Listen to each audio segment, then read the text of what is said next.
Nous n'irons pas en Angleterre, un langage couramment utilisé par la plupart des élèves. C'est une manière pour eux de ne pas participer aux cours d'anglais, car ceux-ci pensent que l'anglais ne leur apportera rien, préférant ainsi errer hors des salles de classe pendant ce cours. Cependant, certains d'entre eux ignorent encore l'importance de cette langue étrangère dans notre société. C'est dans ce sens que Laura Claude Makosso, étudiante en première année en logistique et transit, s'est exprimée en ces termes. Les élèves utilisent cette expression je n'irai pas en Angleterre tout simplement parce qu'ils ne s'intéressent pas à la langue anglaise, se disant que ça ne va rien leur apporter.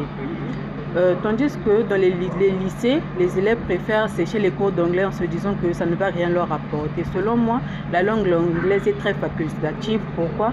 Parce que dans les milieux d'aujourd'hui, les langues bilingues sont très recommandées et vous allez arriver dans une entreprise, peut-être vous allez arriver dans un cadre qui va vous demander de vous exprimer en anglais que vous n'avez pas cette faculté et vous allez perdre l'emploi ou bien manquer cette opportunité d'accéder à l'entreprise. Actuellement, la langue anglaise a pris plus d'ampleur dans la société et dans le monde professionnel en particulier. D'une part, dans le cadre de la société, cette langue ouvre plusieurs opportunités à travers une meilleure éducation, comme voyager et étudier à l'étranger. Elle permet aussi d'échanger avec les individus de cultures différentes. Apprendre l'anglais permet également de dépasser les barrières linguistiques en vue de s'ouvrir à une multitude de cultures. Et d'autre part, dans le monde professionnel, l'anglais est un moyen de communication dans une entreprise entre employeurs et employés, partenaires et clients. De même, celle-ci permet aux demandeurs d'emploi d'augmenter leurs chances pour trouver un emploi dans de grandes entreprises, tout en leur permettant de faire évoluer leur carrière professionnelle. C'est dans ce même contexte que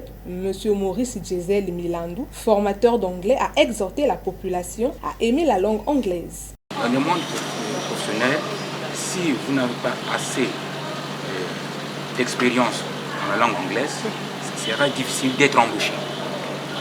Ça sera difficile d'être recruté, surtout le monde actuel. Toujours dans le même cadre, prenons par exemple le cas de certaines annonces d'offres d'emploi qui conditionnent l'usage de la langue anglaise pour les postulants. Il s'y est de signifier que l'anglais est la deuxième langue étrangère la plus parlée au monde, après le mandarin ou le chinois, suivi de l'hindi et de l'espagnol. En définitive, la responsabilité de conscientiser la jeunesse congolaise concernant l'importance des langues étrangères incombe non seulement au ministère de l'Éducation, mais aussi aux parents et aux responsables des administrations scolaires en organisant des conférences dans des établissements scolaires, des instituts supérieurs privés et publics, ainsi que mettre à la disposition des jeunes des centres de formation en langues étrangères, dans le but de leur permettre d'acquérir suffisamment de connaissances, car comme un adage en anglais le dit,